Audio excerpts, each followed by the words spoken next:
আল্লাহ নামাজের জন্য ডাকে না। এই উম্মতকে এতটুকু ভালোবাসেন যে আল্লাহ কথা বলার জন্য ডাকেন, নামাজের জন্য ডাকেন না। এই জন্যই মনে হয় কিতাবালা লেখছে মুসাল্লি উনাজি রব্বা, নামাজি আল্লাহর সাথে কথা বলে।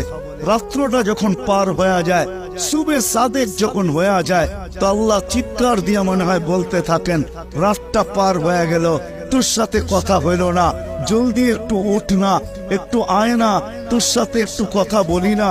আবার যখন সকালেরটা ফজরেরটা শেষ হয়ে যায়, আবার দুপুর আসে, তখন যেন আল্লাহ বলতে থাকে, সেই সকালে কথা হইলো, এখন তো দুপুর হয়ে গেল, তোর সাথে কথা হয় না, একটু আয় না, দুপুরে একটু কথা বলি না।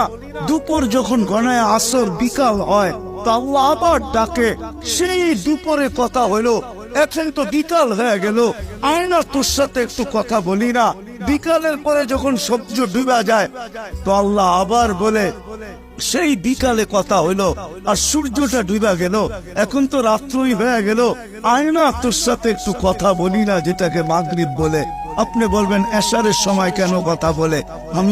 আমার মন বলে এশারের সময় মনে হয় এই জন্য কথা বলেন যে একটু পরেই তো ঘুমায়া যাবি, কাল সকালে উঠাইলে তো উঠবি, যদি না উঠাই তো আর কোনোদিন উঠা হবে না, চিরদিনের জন্য নিদ্রা হয়ে যাবে, তোর সাথে আমার কথাও হবে না, একটু পরে তুই ঘুমায়া যাবি, আয়না শেষমেশ তোর আর আমার একটু কথা হইয়া ঘুমা।